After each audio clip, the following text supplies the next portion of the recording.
5월 18일 화요일 온라인 큐티를 시작하겠습니다. 오늘 말씀은 역대하 23장 1절부터 15절까지의 말씀이고요. 제가 읽을 말씀은 1절부터 3절까지입니다.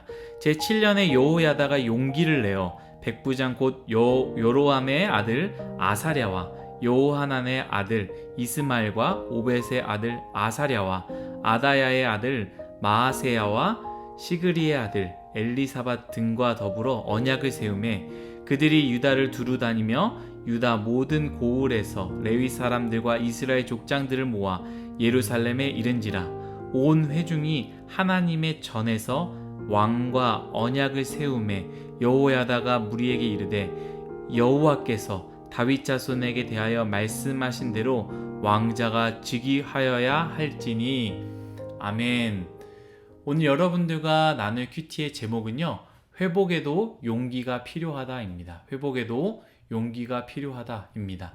어제 큐티에서 세세히 설명하지 않았습니다만 다윗 왕조에 큰 위기가 찾아옵니다. 남유다 여호사밧의 아들 여호람을 기억하시겠지요? 여호사밧이 죽고 나서 여호람이 왕이 되었는데요.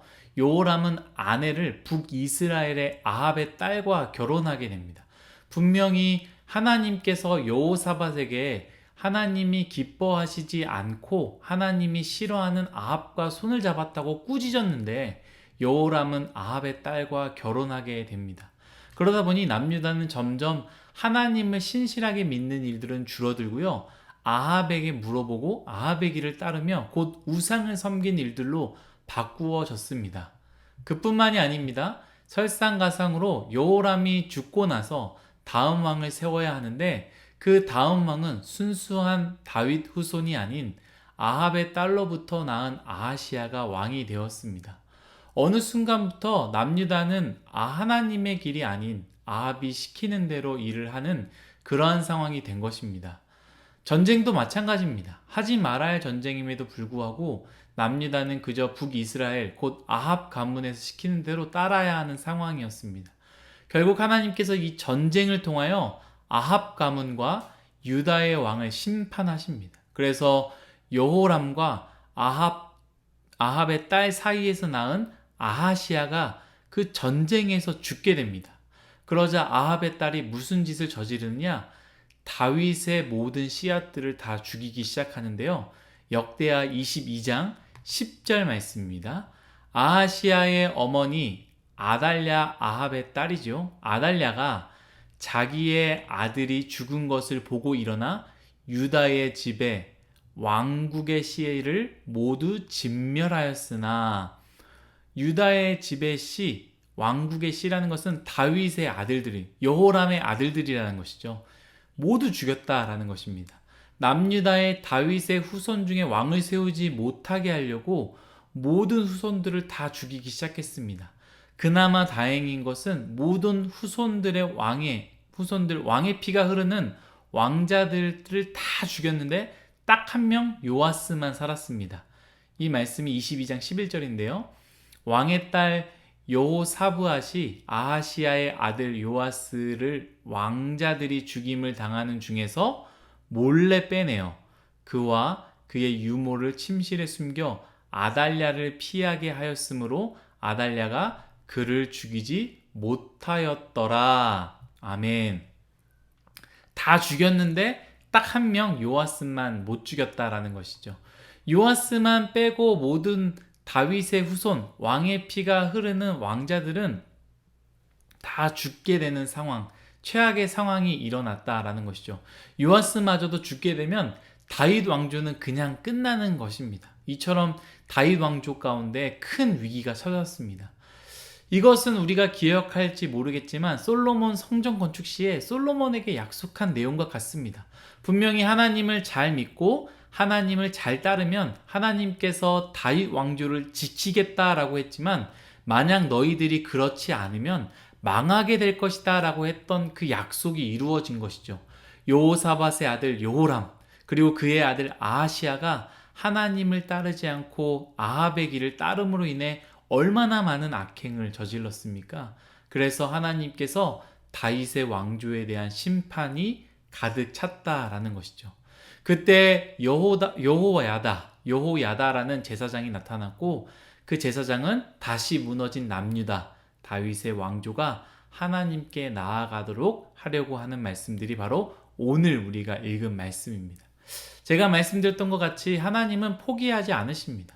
누구든지 다시 하나님께로 돌이킨다면 하나님은 돌이킨 사람들을 다시 맞아주십니다. 누구든지 하나님께 나아가면 회복이 일어나는 것이지요.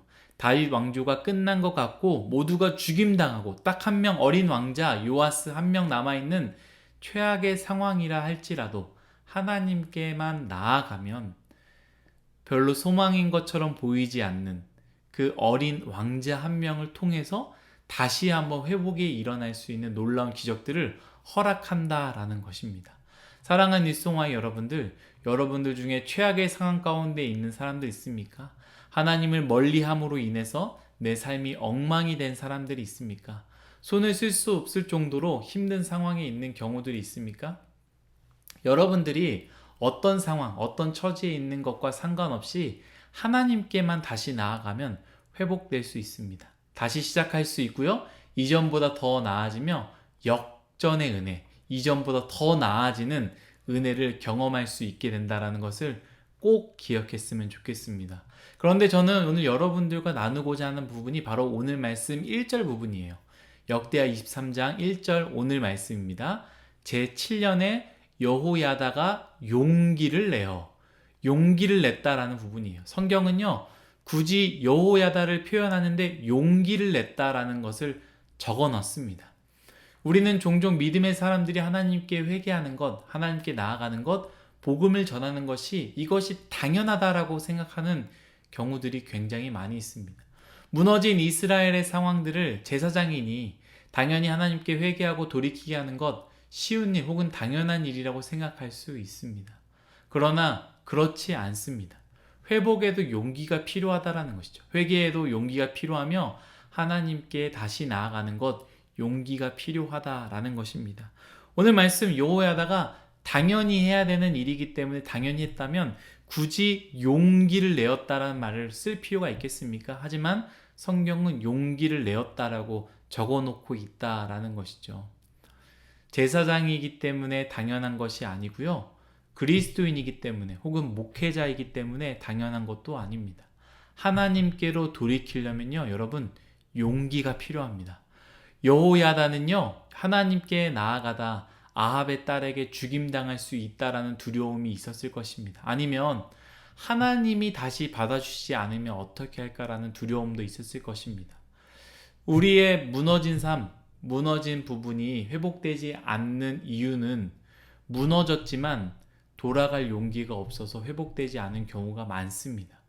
이미 너무 늦은 건 아닌가? 회복될 수 있을까? 오히려 더 힘들어지지 않을까? 다른 사람들이 어떻게 생각할까? 등등의 수많은 이유 앞에서 그 두려움에 눌려 하나님께 돌이키지 못하는 경우가 많다라는 것이죠. 여러분, 회복 그냥 주어지지 않습니다. 회복에도 용기가 필요합니다. 예배의 회복, 사랑의 회복, 여러분들의 삶에 무너진 부분들의 회복 그냥 주어지지 않습니다. 용기가 필요합니다. 여호야다가 용기를 내었던 것 같이 용기를 내어 하나님께로 돌이키시기를 바랍니다. 예배로, 기도로, 사랑으로, 관계 속으로, 용서로 참 모든 것이 어렵지만 용기를 내어 하나님께 돌이킵시다. 그 후에는 하나님께서 모든 것을 책임져 주실 것입니다. 우리 그런 하나님께 의탁하며 용기 내어 나아가기를 간절히 소망합니다. 기도하겠습니다. 하나님, 우리가 회복되기 원하는데 용기가 없어 그 자리에 주저앉는 경우들이 많이 있습니다. 우리에게 용기를 내게 하여 주옵소서. 우리의 무너진 삶들을 다시 한번 주님께 나아가서 의탁할 수 있도록 은혜 내려 주옵소서. 감사하며 예수님의 이름으로 기도드렸습니다. 아멘.